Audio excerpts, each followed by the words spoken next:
Today's podcast is brought to you by AlleyRepair.com. Don't leave your skee ball machines lying around collecting dust in the basement. Let AlleyRepair.com bring those machines back to life. High quality workmanship for your skee ball playing needs. Contact AlleyRepair.com today. Hello everyone and welcome to this episode of the Fro Life Wrestling Podcast. In this episode we're going to discuss kind of a hodgepodge, a little this and that of wrestling tidbits from around the globe, all for some discussion about some of the WrestleMania conversations that's been going on lately, and do a little matchmaking of our own at the end. We're even going to touch on a kind of an outside the box thing for us topic to start things off with Manny Pacquiao. I know we're not a boxing podcast, it's all good, but you got to address the rumor that Manny Pacquiao is now ready to fight Conor McGregor since Floyd Mayweather doesn't seem to want to step up to the plate and be a man. You know, Floyd Mayweather's all about the money and everything like that.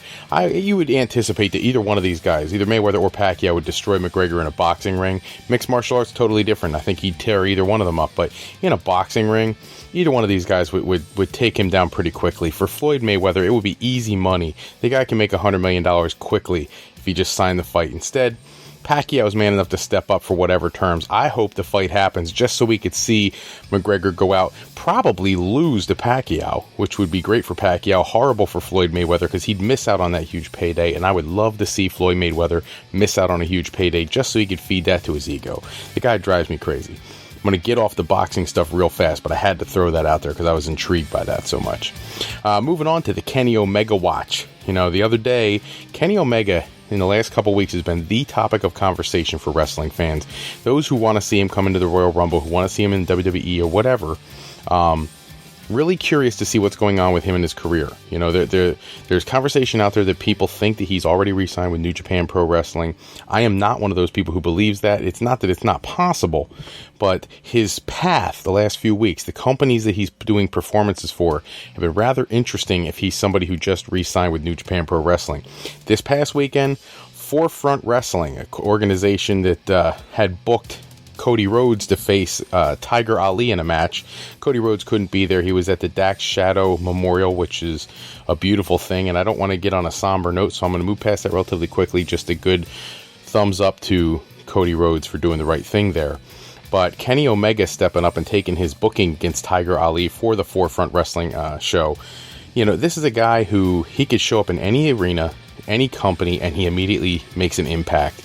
You know, the cleaner is a huge attraction, and WWE is stupid if they don't jump on the bandwagon to sign this guy sooner rather than later. I don't know why everybody seems to think that they have to wait another year to try to make a push for this guy. I wouldn't let one day go by that his New Japan contract ran out that I wouldn't have gone after him. On the topic of these offshoot promotions and these other companies that are doing, in my opinion, a great job of recreating the territorial feel. Right now, All American Wrestling, AAW, has been putting on some killer shows lately. This past weekend, again, they put on a show called the Don't Stop Believing event. You had some big names on the show. Homicide, Eddie Kingston, TNA's Moose was there, Lucha Underground's Jack Evans, Drew Galloway, Abyss, Colt Cabana, ACH, Phoenix, like names that, no, maybe they're not WWE superstars, but in the world of wrestling, I've noticed that there's a bigger trend in wrestling fans. You got the people who know about WWE because they're in mainstream media, but they're not really a wrestling fan. And then you got real wrestling fans. And those real fans know exactly who most of those people are. And if they don't, then they're missing out on an opportunity. If you've never seen Abyss wrestle or Colt Cabana, Jack Evans with the high-flying stuff, or if you're not watching Moose right now in TNA, and I've said it before on this podcast, I feel like I'm getting Moose crammed down my throat half the time by TNA, but at the end of the day, he's a great talent. These shows are putting on some killer matches, and they're doing it with a significantly lower budget than World Wrestling Entertainment, and they're attracting a huge audience because of it. Not that all their booking is fabulous. I gotta say, at this All-American Wrestling event, this AAW event, they had Candice LeRae come out and challenge Sami Callihan for the world title. I'm not a fan, ever have been, of the women versus men matches. I think it's just ridiculous. Maybe, just maybe, the Sexy Star thing on Lucha Underground might be okay. She seems to be able to hold her own there and do it convincingly, but even that to me is a little overboard. It's really awesome to see people like Charlotte and Sasha and people like that have these killer matches on WWE TV, but that doesn't mean that a woman versus a male match should be something that should be an everyday occurrence, and I think that some of these promotions need to calm that down. Some people saying match of the night, this AAW show, is Matt Sydal going against Davey Richards, which to me is an intriguing opportunity anyways. You've got somebody who showcases their talents in Ring of Honor versus a TNA talent, and they apparently tore the house down. Davey Richards actually lost the match to Sydal, who hit the 450 splash on him, and then made an announcement that he wasn't the only Richards appearing that night. And all of a sudden, here comes his wife, Angelina Love, walking out. She ended up losing to Mercedes Martinez, which still a good match, especially as far as women's wrestling goes. Angelina Love's always been a solid performer, as has Mercedes Martinez, putting on a good show. But interesting to see the play on the husband-wife thing, especially after they both were out of the ring for so long after the birth of their child and the injury to Davey Richards. So awesome seeing them back in action. And the main event of that night was the Unbreakable Effin' Machines, which are a tag team made up of Brian Cage from Lucha Underground and Michael Elgin, who is touring New Japan most of the time now, former Ring of Honor guy, going against ACH and Phoenix, and seeing ACH and Phoenix come out on top in that match. Great match. And if you haven't gotten a chance to see some of these matches or All American Wrestling in general, go on to YouTube. Hit them up on their website, aawrestling.com. Do whatever you got to do. These people are putting on great shows, and there's no reason that a wrestling fan should be pigeonholed into purely the WWE feeling show.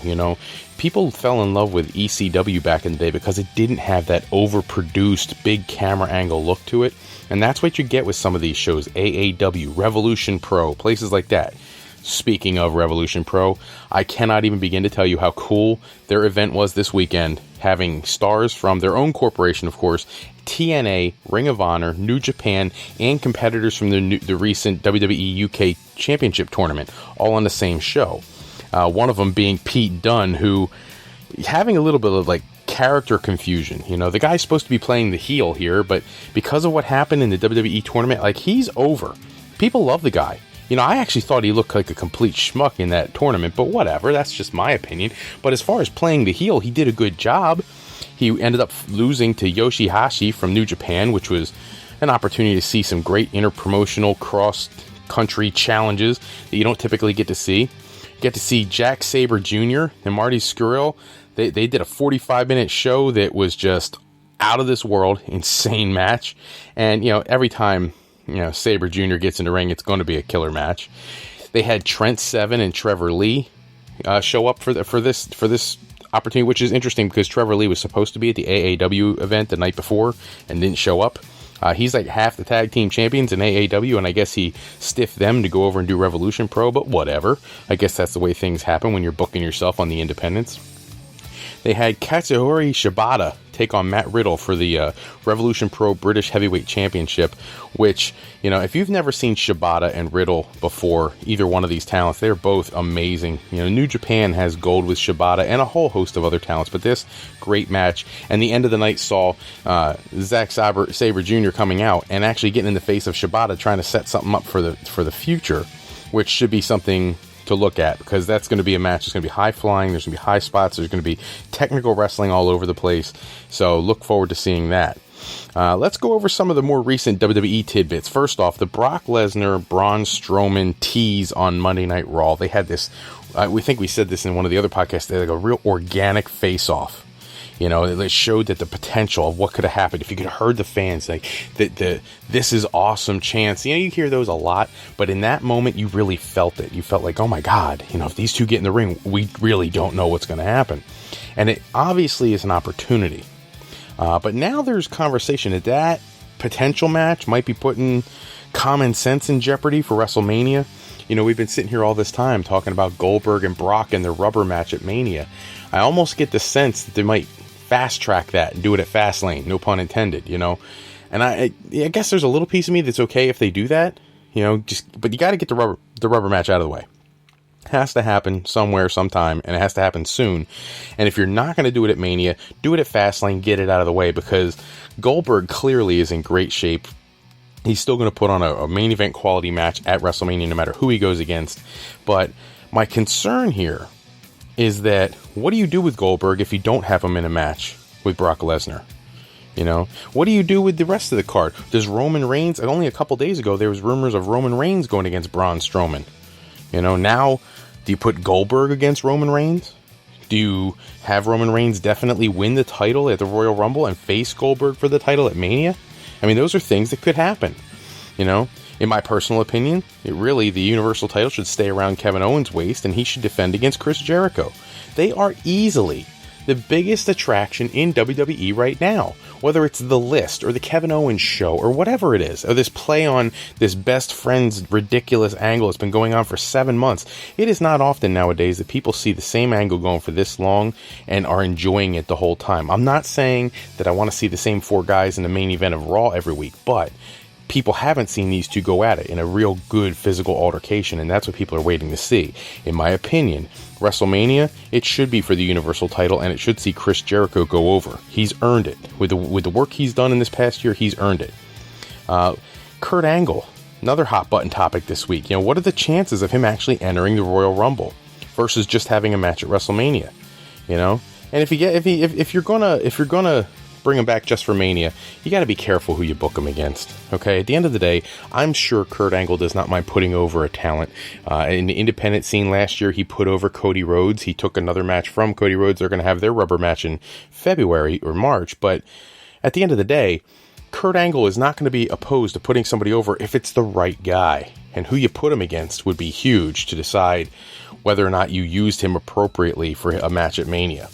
So, that being said, it's time for some crazy matchmaking for WrestleMania. I'm going to run down, because we are getting close to the Royal Rumble, and I'm sure we're going to have one more podcast coming out either late Tuesday or early Wednesday, addressing everything that happened on Raw and SmackDown. And some of my conversation here could change after the Rumble, which we'll have a podcast after the Rumble. But, if I had to book WrestleMania right now, here's the card, okay? Real simple.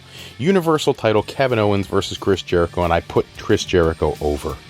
WWE World title, AJ Styles for me would still be champion, and he'd be defending and losing that championship belt to Bray Wyatt. I think nobody in the World Wrestling Entertainment is more deserving than Bray Wyatt of being world champion right now. Nobody. For the Intercontinental title, Dean Ambrose versus Randy Orton versus the newly signed Kenny Omega in a 3-way dance that I think could really do some special things. Kenny Omega is so adaptable. He could do a match with just about anybody's style. Dean Ambrose, Randy Orton, their faces have been there for a little while. He freshens up what could be considered to be a stale old match. And at the same time, he can work with Randy Orton in a more physical sense. He could work with Dean Ambrose in a faster pace. It would make for a great matchup. And I put the Intercontinental title, believe it or not, on Randy Orton. I feel like Randy Orton has been buried. Ever since he lost the world title to Daniel Bryan, he's just been sitting around in the middle of nowhere. It'd be nice to see Randy Orton with some gold for a change. The guy is not as old as people seem to think he is. He's actually quite young. For the United States title, Seth Rollins taking on the call-up from NXT, Shinsuke Nakamura. I cannot, in any combination of wrestlers right now in World Wrestling Entertainment, there is no match that I'm dying to see more, probably, than the Seth Rollins-Shinsuke Nakamura. You know it's got to happen at some point. Make it happen at WrestleMania and put a title on the line. Just pull that U.S. title off of Chris Jericho. Have Kevin Owens cost him the title somehow. That could set up their match, but put that belt on Seth Rollins so he has something to fight Shinsuke Nakamura for at WrestleMania. For the Raw Tag Team titles, Sheamus and Cesaro, Gallows and Anderson, Enzo Big Cass, Rusev, Jinder Mahal, and I'd put the belts on either Gallows and Anderson or Rusev and Mahal. Rusev and Mahal, in a short period of time, have become, for me, enjoyable to watch every week. I like seeing their matches. I like seeing what they're going to do. It's different. You know, we've had Rusev kind of in our face for the last couple years, but not in a tag team and not in the way he's been used recently. And Jinder Mahal has been severely underappreciated for forever and a day. It'd be nice to see the guy get some success for a change. It's really a shame it's been this long. When we look at the women's championships for both brands, I've said this before, put them both into one match. 6 women, two shows.